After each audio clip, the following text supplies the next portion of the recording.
정부 여당이 내년 1월 27일부터 적용하기로 했던 50인 미만 사업장에 대한 중대재해처벌법 시행, 이걸 2년 더 유예하겠다 이렇게 밝혔습니다. 노동계 당연히 반발을 했고요. 정의당도 어제 긴급 행동에 돌입을 했는데요. 정의당의 김준우 비상대책위원장 전화로 만나보겠습니다. 나와 계시죠? 네, 안녕하세요. 김준우입니다. 네, 어제 농성에 들어갔던데 끝났습니까, 농성은? 아니요, 오늘까지 이제 국회에서 예. 본회의 처리 여부를 바라보면서 예. 시민사회, 민주노총 등과 함께 예. 농성을 하고 있는 상황입니다. 이제 본회의에서 처리되는지 안 되는지를 지켜본다. 네네. 알겠습니다. 아무튼 국민의힘의 유이동 정책위 의장은 이게 재해 감소보다 폐업으로 인한 부작용이 더 클 수 있다. 이 점을 우려하던데 어떤 말씀 주시겠어요? 이제 어쨌든 이 관련해가지고 전혀 비용이 들지 않는다고 얘기하면 거짓말이지 않겠습니까? 네네. 문제가 되는 거는 그러면 이걸 실제로 제도를 안착시키기 위해서 얼마나 많은 예산을 좀 투여할 거냐, 실효성 있는 법안과 중소기업에서 일하는 근로자분들의 생명권, 안전권을 보장하기 위해 우리 사회랑 정부가 무엇을 할 거냐에 관련된 논의를 해야 되는데 이걸 가지고 그냥 돈 문제로 역으로 또 치환해버려서 돈으로 인권을 살 수 있다면 저는 더 사도 좋다고 생각하는데 오히려 모든 걸 돈 문제로 치환해버리니까 저는 그러면 정부의 역할을 빼놓고 이야기하는 다소 평론가적인 태도가 아닌가 싶습니다. 평론가적인 태도다. 네. 근데 지금 대한상공회의소 여기는 통계를 내놨는데 50인 미만 기업 600여 곳 중에서 중대재해법 대응 조치를 마쳤다고 응답한 곳이 22.6%에 불과했다. 이게 현실이다. 이 점을 강조하던데요. 근데 고용노동부 쪽 실태 조사를 보면 50% 정도는 이제 맞췄다 혹은 80%가 맞췄다 이런 통계들이 있거든요.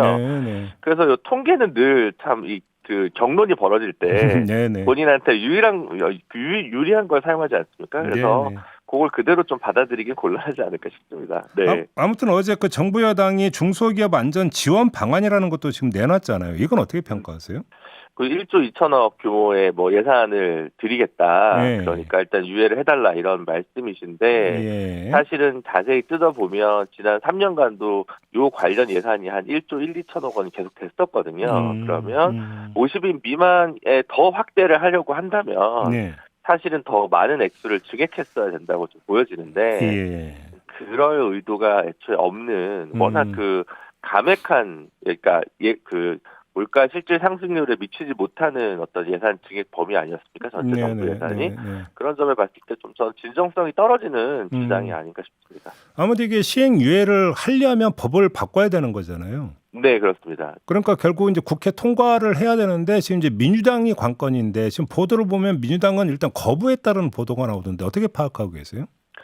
네. 그러니까 처음에 홍익표 원내대표가 조건부 수용 가능성을 시사했잖아요. 네네네. 근데 그로 저희 당도 마찬가지고 이제 나머지 시민사회나 노동계에서도 격렬히 반발하다 보니까 아마 오늘 중으로 공식 입장이 나온다는 것으로 알고 있는데 아마 좀 정부 안을 그대로 수용하지 않는 방향으로 가닥을 잡지 않았나.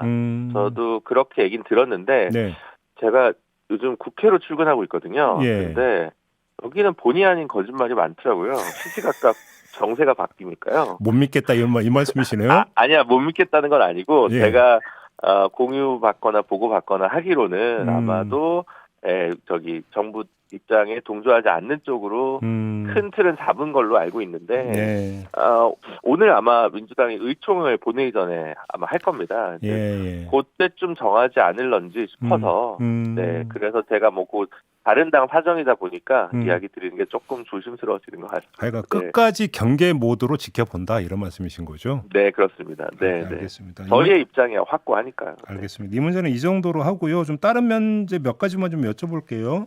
네네. 한동훈 비대위원장이 김건희 특검법을 악법으로 규정을 했는데 악법으로 규정했던 근거가 두 가지였고 그 가운데 하나가 특검을 정의당이 추천하는 문제를 꼽았거든요. 어떤 말씀 주시겠어요? 근데 사실은 이제 법안을 보면 국민의힘이 윤석열 대통령이 소속된 정당이기 때문에 국민의힘을 배제하고 이 법안을 추진한 세력들이 추천한다는 내용이거든요. 기본적으로는. 그래서 정의당만 추천하는 것도 아니고 네네네. 민주당도 추천하는데 그래서 그 워딩도 조금 팩트 파인딩을 제대로 하신 건지 아니면 그리고 저희 뭐 6석밖에 안 되는 정당이긴 합니다만 이런 소수자 정도는 가볍게 들여밟아도 된다고 생각하시는 건지 그래서 저로서는 상당히 소수자에 대한 인식이 한동훈 비대위원장께서 어떠신지 다소 의아하고 네, 그렇습니다. 같은 비대위원장으로서 섭섭하시다 이런 말씀이시네요. 네, 뭐 그렇게 근데 조만간 이제 한번 만나긴 만나야 돼서 이와 관련해서도 이야기를 좀 나눴으면 하는 바람입니다. 아무튼 지금 그 김건희 특검법이 이제 정의당 안이 채택이 된 거잖아요, 사실. 네, 그렇습니다. 패스트트랙으로 태워진 것은 그렇죠. 네, 정의당 아닙니다. 쌍특검법이 다 그렇습니다. 근데 여권에서 나오는 이야기를 종합하면 반헌법적이다, 악법이다 지금 이런 이야기가 쏟아지고 있는데 어떤 말씀 주시겠어요? 그러니까 그 반헌법적인 게 있으면 큰일 나겠죠. 근데 그렇다기보다는 좀 용산의 정치적 호위무사 역할을 하고 계신 게 아닌가라는 생각이 들고요. 이게 지금 사실은 뭐 역대 특검들 중에 상당수는 그 살아있는 권력에 대한 수사를 기존의 검찰 조직이 수행하기 어렵다고 판단되는 사건들을 겨냥한 경우 아니면 검찰 내부의 비리에 대한 경우가 대부분이었잖아요.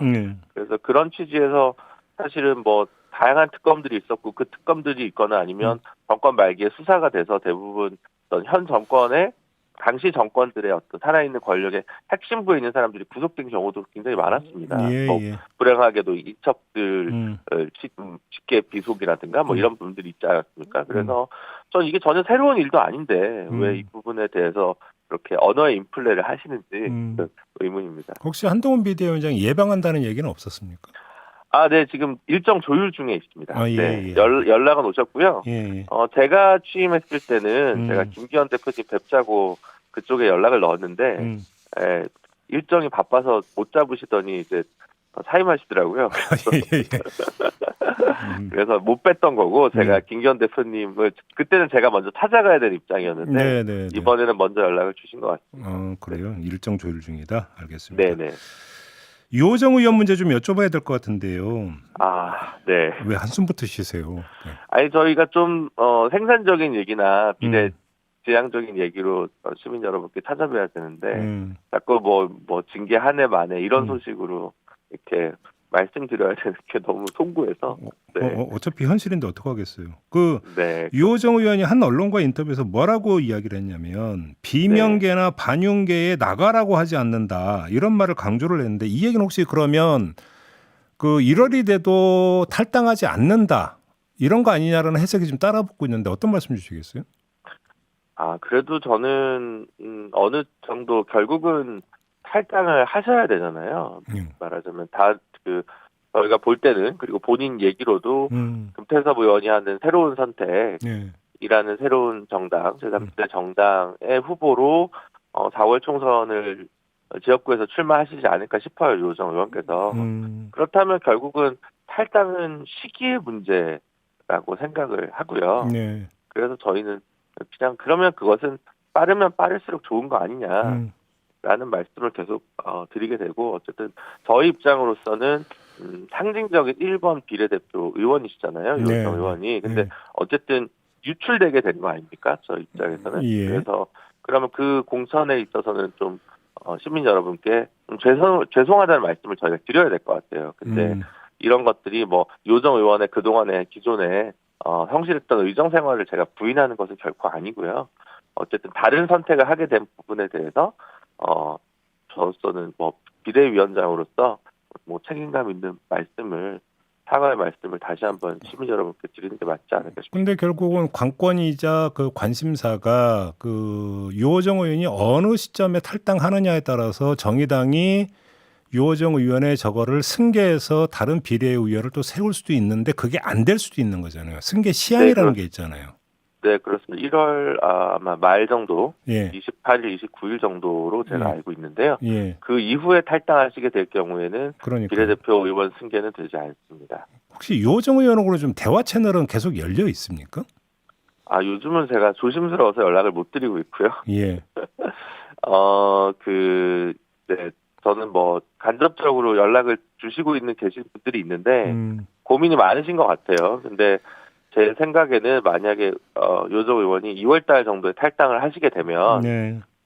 그게 오히려 새로운 선택이라는 새로운 신생 정당에도 이미지나 이런 부분에서 좀 안 좋지 않을까라는 생각이 들어서 예. 적절히 판단하시지 않을까 알겠습니다. 기대하고 있습니다. 당 상황은 나중에 좀 따로 인터뷰 일정을 잡아서 좀 자세히 여쭤보도록 하고요. 오늘 인터뷰는 마무리하겠습니다. 고맙습니다. 네, 감사합니다. 네, 정의당의 김준우 비대위원장이었습니다.